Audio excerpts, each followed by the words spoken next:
Hello, everyone. My name is Diego Alfonso, and I'm the host of the Florida Aviation Network, broadcasting live and in the clear from the Howard Hughes exhibit in the Florida Air Museum at Sun and Fun. Please be aware of the fact that this year, 2013, marks the 39th consecutive year that this fly-in expo and air show all roll into one has taken place. And also know that is the second event anywhere in the world, is the second largest event, and is taking place right here at Lakeland Airport at Sony Lakeland, Florida. Today, we've been interviewing a lot of different personalities and a lot of aviation enthusiasts, show performers, and what have you. We're going to close today with an individual that I just met a little while ago, and I'll tell you, I'm already inspired. This individual is 71 years old, and he's not shy about telling you his age, because what he does is he does hardcore aerobatic maneuvers. And he performs every day right here at Sun and Fun. His name is Gary Ward. Gary, welcome to the show. Thank you. My pleasure to be here. Gary, I'll tell you, before we got into the set here, we were talking about, and when you tell me that you're 71 years old and you're doing all this aerobatic stuff, I mean, I just couldn't help it but to feel a great deal of admiration for what you do. Why don't you just go ahead and start off by letting our people know what is it that you do? What does your act is composed of? And what kind of airplane do you fly? First, it's a rather dubious distinction to be 71, one of the oldest pilots here, probably the oldest pilot at Sun and Fun this week doing the hardcore aerobatics. But I've been a pilot since I was 16 years old, and I've always been passionate about aviation, but never carried it to the extreme, like, for example, that you have with military and airlines and so forth, but always passionate. But I had the opportunity late in life to get involved in aerobatics. I've always loved it. I always had this so-called need for speed gene. Right. And so I started doing some aerobatics, and as always, you know, it takes somebody else to mentor you along or to help you, to prod you. And a good friend of mine got me started in doing air shows, and it really lit the fire once I started doing that. I flew my first air show. I was flying a Pitts S2B to begin with. It was in Wilson, North Carolina, and that was in '98 at 57 years of age. Wow. So I've been doing this now for 15 years. And I'm on my third airplane now. The previous airplane was a Giles 202, an all-carbon monoplane. And then in 2006, I moved up to the MX2, which is still the latest and greatest in all-out unlimited aerobatics. It's an all-carbon fiber airplane powered by a Lycoming IO 540, still, you know, pumped up with high compression to get all the horsepower we can get. And it's a very awesome airplane, and it's just one you can throw around. It becomes an extension of your body. And describe for us your routine. Tell us what you do from the beginning. You were telling me before. Yeah. Just take us from the startup, yeah, taxi, and then into the show. Well, my normal start for a routine is to I take off and I accelerate maybe 300 feet. The airplane's off the ground. As soon as I'm off the ground, I immediately roll inverted and then settle back to the runway a little bit. But by that time, I've reached the speed I want, and I push up on a 45, and I go up 45, do a 4-point roll. At the top of this 45, I just push, and the airplane's it really is stalled at that point. It's about 40 or 50 knots. Push, pivot, and I come right back down that 45, right back to the ground, pull out, and go vertical again into a kind of a torquing turning maneuver. And it just so I'm constantly focusing on things that are out of the ordinary, you know, basically things that typically even the average person knows an airplane's not supposed to do this. and I love, you know, just making it tumble tail over nose. But it's all about entertainment, and whatever it takes to entertain the crowd, keeping it up close in your face, making a lot of smoke and noise, you know. Okay, now when you say the tumble, is that what they call the launcher back? Yeah, it is. Yeah. Okay, can you tell the public exactly what does that do? It's a maneuver. Basically, you're trying to get the airplane to go tail over nose, just go like this, tail over nose, with the wings kind of more or less parallel to the horizon, and you're using a lot of things, the torque, the thrust, the aerodynamics, but then you have something else. It's propeller becomes the rotating propeller becomes a huge gyroscope on the front of your airplane. And so you got to typically to do a tumble, you want the action going this way, kind of to the left. It's a totally different reaction than if you did the maneuver to the right, because the gyroscopics take over and pull the nose back or have a force back, and then you can make an airplane tumble. Okay, so let me see, because I'm a buff on this. So I'm flying like this, and I want to start the tumble. You saying that it's better to the left? Well, it's actually I would pull up a little bit, right. And then I start pushing. I'm going up a little bit. Then I start pushing forward on the stick, left aileron, and then the rudder, just whatever I need there to feel it and to get it to go over. Okay. Yeah. But you want it to go to the left. Yeah, I wanted to go to the left, and I love to get like three of them, tail over nose. Okay. Usually it'll automatically come out, or else it can deteriorate. The nose will go down, and it actually can continue down into a knife edge spin, and it will keep going. Okay. And you can recover from it, but Right. Yeah. Yeah, I think they call that the headache. Yeah. It was I believe it was out of Czechoslovakian. Yeah, that's what I've always heard as the Czechoslovakian word for headache. Whether that's true or just an old story, I don't know. I had the privilege of meeting Ed Moeller. I don't know if I know who you're talking about. Never met him. Yeah. And he perished. He a long time, but he's from Jersey.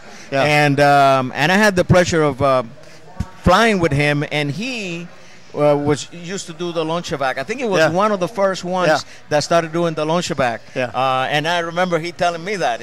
But he never explained it, though. Never explained it. And now that you're saying this, it makes a lot of sense because if you try to do it to brake to the right, you like have this. The aerodynamics are working against you. Well, the not so much the aerodynamics. If you didn't have the propeller as a gyroscope, it would be the same either way. Right. But it's a gyroscopic reaction of the propeller. Most people have had experience with a gyro. I always demonstrate it with a bicycle wheel on a stick. Right. And rotate it like I would a propeller. Right. And if you move it this way, it wants to go down. If right. you move it this way, nose goes up. Exactly. So basically, I want to try to get the axis of the airplane rotating like this.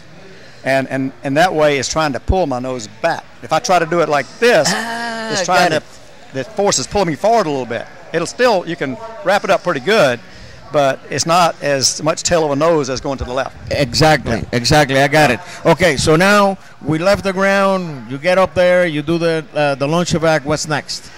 Well, I do a lot of different things. I do one is kind of a square loop, a little bit different from what everybody else does. I do a few maneuvers. I dive in, really high speed, right on the deck, and I do a really hard. This is the highest G's I pull. I pull between 9 and 10 positive G's.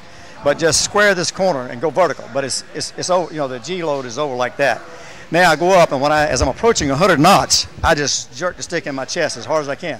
And now it stalls at the top, and now I'm crawling across the top, like this, and it's accelerating. And then when I get to about 100 knots at that level, I jerk the stick again in my chest. And now the ground's coming up fast now. I usually back off the throttle a little bit. And now, before I hit 500 feet, I jerk the stick back in my chest again, and it just, right, and it just shutters out of this. It's fully stall wing. Right. With the power and the thrust that I have, you can play with the stick to reattach the airflow, but just fly out of it. Great. Yeah. All right. Now, and then what? How do you finish that? Oh well, sometimes I just break off at that point and go right into another maneuver, or maybe I do a hover. Generally speaking, when I do the hover, which is the airplane won't truly hang by the prop, but you can fake it pretty good if you get it up. I'll come right on the runway, slow speed, pull up, and start goosing the throttle till I get up to I want to be about 800 feet at least. And I slow it down, then I come back in with full power, and I like to do it into the wind, and then I roll it inverted. I mean, I'm at like 40 knots, nose pointed at about 65 degrees up, roll it inverted, and hang there. And then when I'm done, I just push, fly back out this way. I see. Yeah. I see. So. Okay, well, now I want to ask you a question. I want to take you back a little bit. And here's the question. Tell us about the spark. In other words, what made you in the first place to become a pilot? Straight on level guy, not aerobatics, but to fly. When I never had anybody in my family that even remotely interested or related to flying. I just developed an interest when I was about 12 years old. I always wanted to fly in the military, and and I kind of messed my chances up. I didn't go to college right out of high school, and so I actually joined the regular Air Force as a mechanic, got out, finished up college, and by that time I was too old. But anyway, that's what I really wanted to do. Right. But I just always been passionate about it for some reason. And, I want to say this, too, right now. Everybody knows, they've heard about it, the shutdown of the Blue Angels and the Thunderbirds and all military participation air shows. I was at Hunter Airfield in Savannah, Georgia, when I saw the Blue Angels for the first time. And, every kid's got that experience. Yeah, yeah. And now they're shut down. Yes. And they were supposed to be here, the Thunderbirds, this week, I believe. Correct. And so it's just a shame. But anyway, that interest sparked, and I've just been passionate about it all my life. And it's a purely accident that I got into air shows. I didn't set out to do this. It just fell into place for me. But it's been a blast, as I was telling you earlier. By the way, let me put in a plug for my little town. I'm from a small town of Lincolnton, Georgia, right on the South Carolina border, just northwest of Augusta. Okay. And I have my own little private airstrip there, and I took off there day before yesterday, a 2-hour flight down to Lakeland here. Okay. Beautiful flight. But I have flown now, over the last few years, I've flown 2 air shows in Alaska, a couple places in Canada, all the way on the East Coast and Nova Scotia, and going back this year, I've done 2 shows in Panama, Guatemala, Honduras, Acapulco, Reynosa, Mexico, and it's just at my age, to be doing this, it's just exciting to be traveling and meeting interesting people. Yep. So. Yep. When you said Georgia, what's the name of the town again? Lincolnton. Lincolnton. Yeah. How close is that to Gainesville, Georgia? I'm about an hour and 15-minute drive from Gainesville. Okay. Yeah. That's the best country kitchen. Yeah. In Georgia. Yeah. It's on Highway 60. Oh yeah. By Gainesville Airport. Yeah. Called L&A. L&A. That's the name of the. Yeah. You know why I remember that? Because that's the initials of my wife. Oh, okay. Lourdes Alfonso, and I went there, and let me tell you, the food, delicious. Cholesterol, you can cut it with a knife. I mean, the thing is unbelievable. Yeah. But now, tell us what is in store for you. I mean, tell us how many days you're going to perform here. Okay, I performed yesterday, and I'm again today and tomorrow, and I'll be flying next to the last performer to fly today.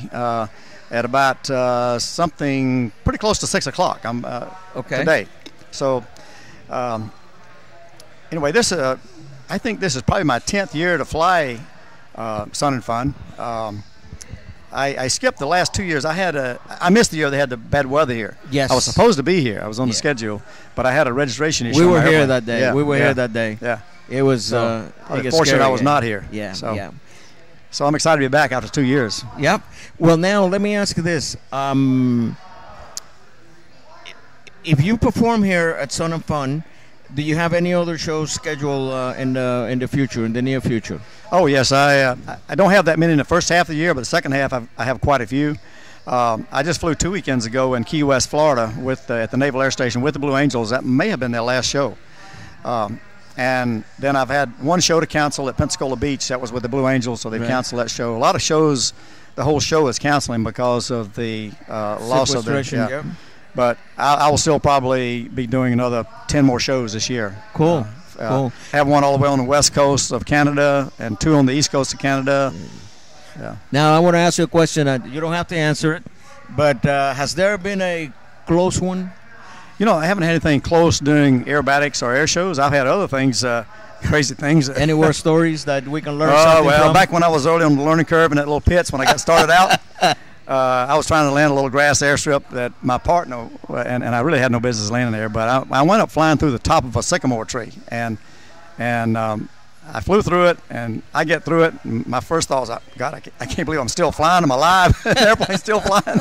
And I looked out, and I had sycamore leaves all over the wings and the struts and the wires. And I said, oh, man, I knew I had to damage this airplane. And I didn't want to. I was embarrassed because we just had it rebuilt. And then another story, I accidentally bounced this was my previous airplane, the JALS 202, accidentally bounced it off the water. I was flying low, high power settings, trying to break in some cylinders. Anyway, that's I think the statute of limitations run out on that, by the way. Yeah, good thing the feds are not watching. And you said you bounced it off. Yeah, it's what a lot of people don't realize. I mean, there's a lot of videos going nowadays of airplanes skiing on the water, which I have done that quite a few times. You know what? Yeah. I just asked I can't remember his name. I had a guest here who's with the Seaplane Association. Yeah. Is that possible? Oh, I do it all the time. I have a little Cessna 140, a big lake, and just come down and just ski the tires on the water. And you keep on going. If you hit a little hard, it just bounces off. Yeah. No kidding. Yeah. Because when I saw the clip, I thought it was some kind of a trick. No. There's a famous video down in South Africa about 6 T6s. Yes, on that's the the water. one I seen. That's true. That's for real. No kidding. Yeah. Wow. Well, I guess we're getting to that point in the interview that we're going to have to say goodbye. All right. And I'll tell you, Gary, it's been a real pleasure. Thank you, Diego. Talking to you. Not only that, and you're an inspiration. Not only to me, because I'm 67 and I look older than you are, and I don't think my adrenaline will give me will be enough adrenaline to do what you do. I hope you make it out for the show today. Oh, yes. Oh, definitely. I'm going to watch you do your thing. And to those of you who are watching, I think we have come to the end of our broadcasting today. But listen, tomorrow, right here, 9 o'clock, again. See you soon.